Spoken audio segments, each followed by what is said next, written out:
This is Carl at National RV Detroit. I'm going to walk you through this 2023 Palomino Puma travel trailer, model number 31QBBH. Okay, so this is not a floor plan video, it's a how-to video. I'm just going to show you some of the features and how they work, okay?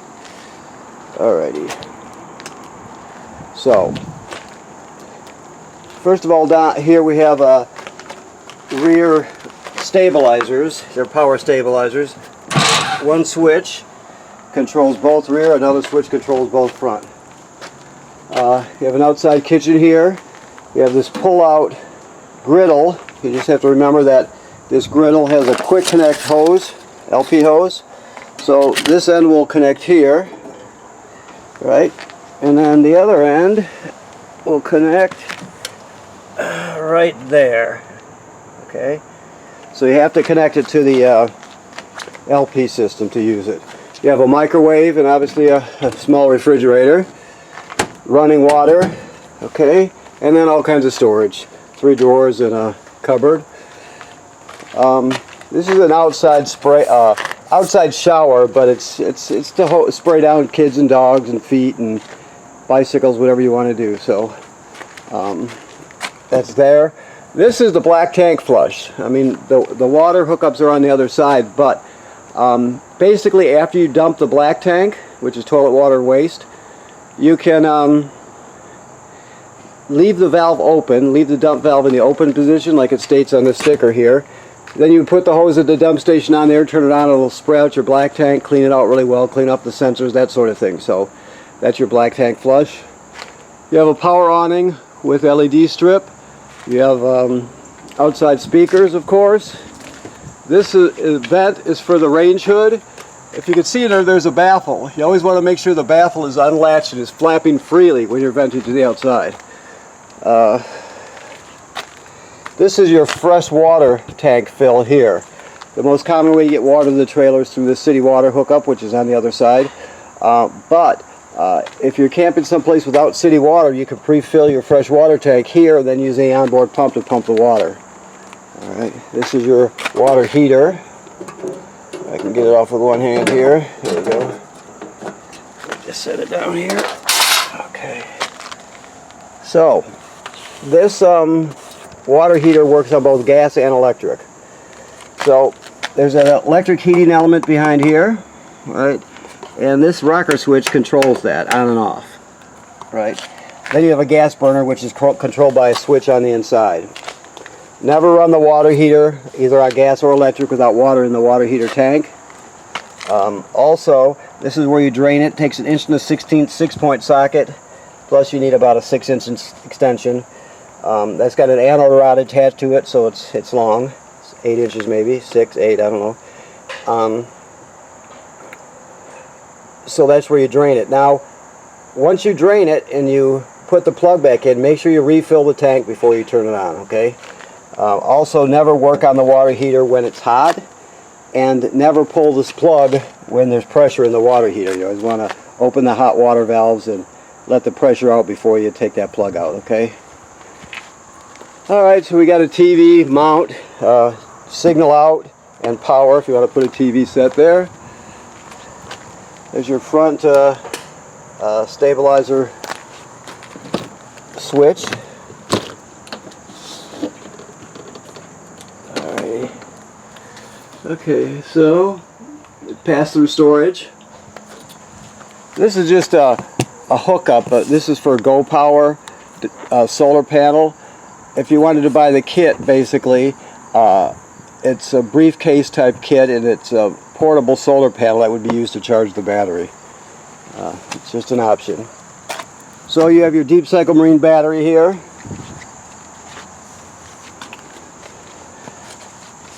This is the kill switch for your battery. Right here, you can shut it off. You have 2 LP tanks full with automatic changeover regulator. Of course, you have your power tongue jack with a hitch light. Let me open this compartment up here so we can look at it. I don't see. Well, there's a crank anyway. Basically, you can, if this ever fails, you can pull this plug out of the top, and there's a 3/4 inch hex there, so you can use a crank, or you can use a ratchet with a 3/4 inch socket, or a socket, 3/4 inch socket on an electric drill, whatever. You can still operate the jack, run it up and down so you can get hitched and unhitched, even if it fails. Okay. Alrighty.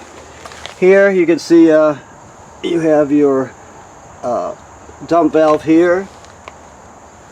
There's going to be some more back here, I believe. Let me look. Yep. You have your black and gray here.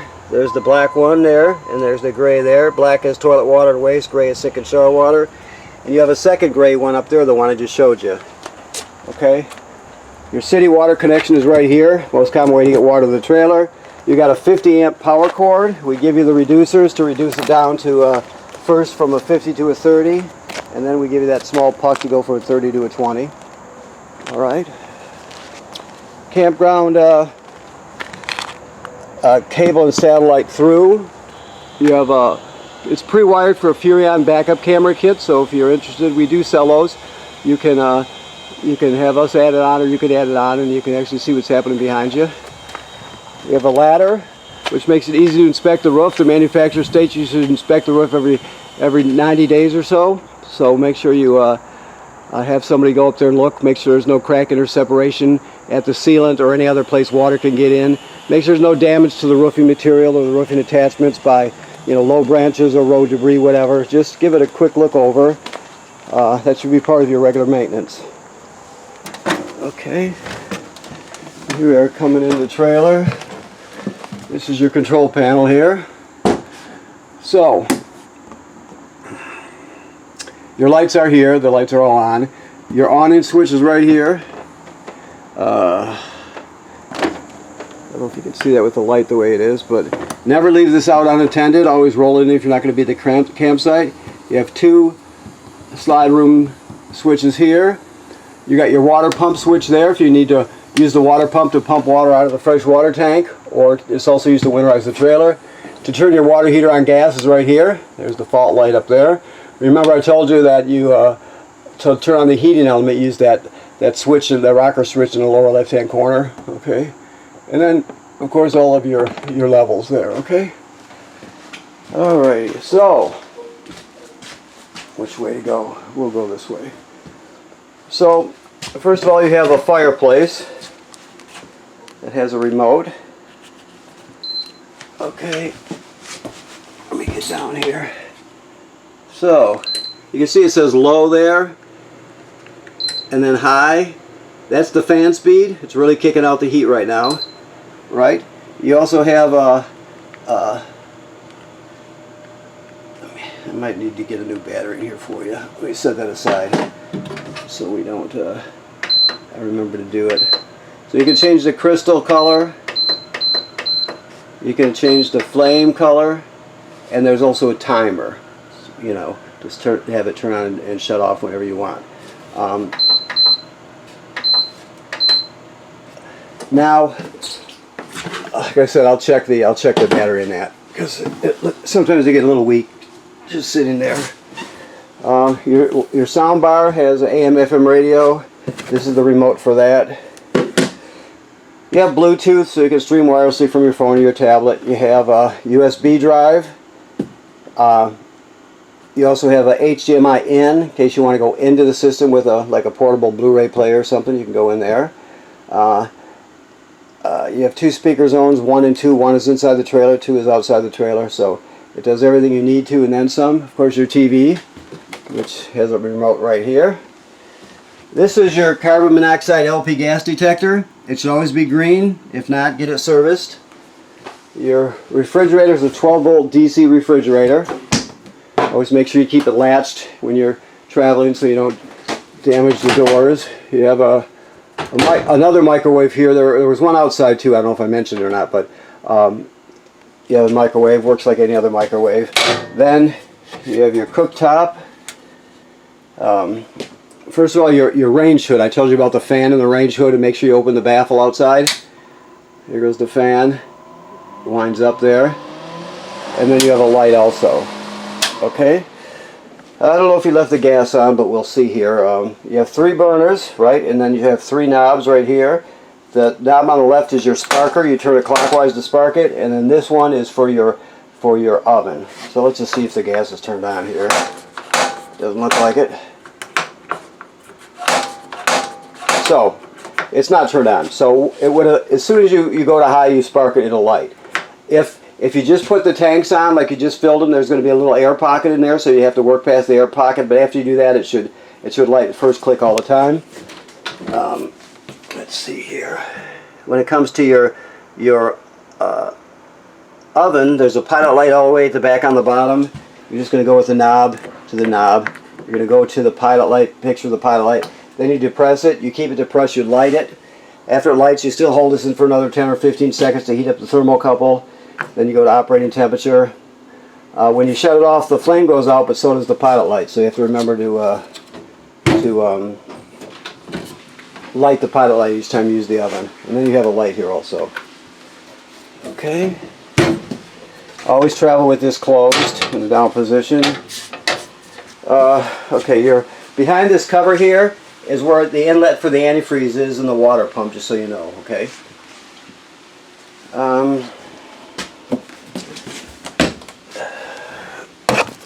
Whoops, excuse me. So your keys are right here, just so you know where we put them for you. This is your thermostat. It works like they all do. You hit the mode button to light it up. Then you'll just go through the different modes. Heating, cooling, off. Choose what you want.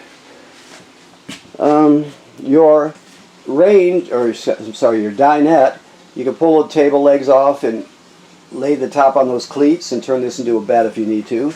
This is all your literature here. You have two theater type seats here. Okay. This is the power converter right here. So this converts AC to DC power.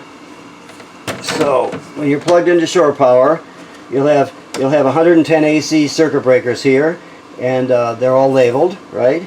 Then the power is converted to 12 volt DC. Up here you got 12 volt fuses, and they're all labeled, okay? After that, it senses how much energy your battery has and needs, and it'll always send amps up to your battery to keep it charged, as long as you're plugged in. So it converts AC to DC power, and it charges your battery also. So you still got some cleaning stuff in here. Shower works like any other shower. Sink works like any other sink. Remember about the GFCIs, there's probably two of them in this trailer, but all the plugs in the trailer, even the one on the outside, are wired through a GFCI, so keep that in mind. If it pops outside, you'll still set it up in here.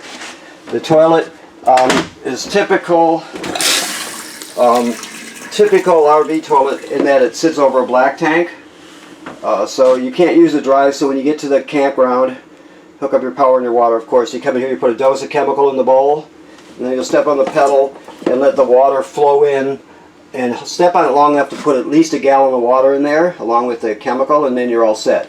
If you don't, it's considered using it dry, and you can't really do that because first of all, it'll get clogged up. Second of all, the smell will be terrible. So you always want to start off with at least a gallon of water and chemical. Okay? You also have a fan here and a skylight over the shower. Okay? Your bunk room, you have three bunks basically. You have this top one here. This sofa jackknifes flat into a bed if you need to. And of course this one goes up and down. You just pull the pins and the bunk drops down. So you have three bunks, and when you put up this bunk and put the jackknife sofa into the sofa position, you have a nice place to sit. You can put a TV over here, whatever you want, okay? This is typical escape window. You just push it through, all the way through, and then you grab hold of the red tab and pull the screen out. You can escape in an emergency. They all work pretty much the same. Okay. All right. So you also have you also have a small closet here. They put this extra strap here so it doesn't bounce open and get trapped when your slide rooms are in. It doesn't bounce open and then accidentally get trapped behind the flange here and get damaged when you try to go out with the slide out. So it's just a added security thing. I'm sure that's why they do it. Okay, so let me look around a little more. We'll go through the bedroom.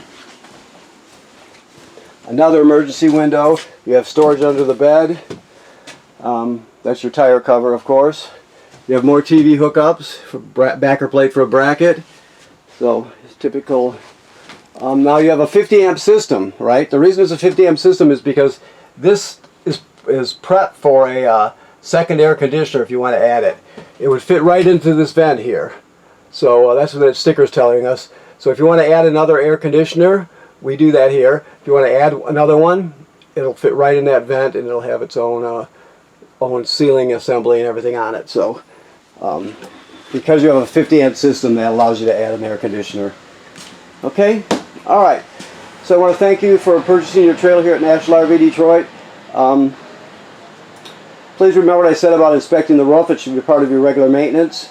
And you can't see the roof from the ground, so you have to go up there and look. Also, there's no antifreeze in the system. It's all fresh water. And the water heater is in camping mode. And it also has water in it at this point. So you're all set there. Remember, if you drain the water heater, always make sure you refill it before you turn it on, okay? Thank you.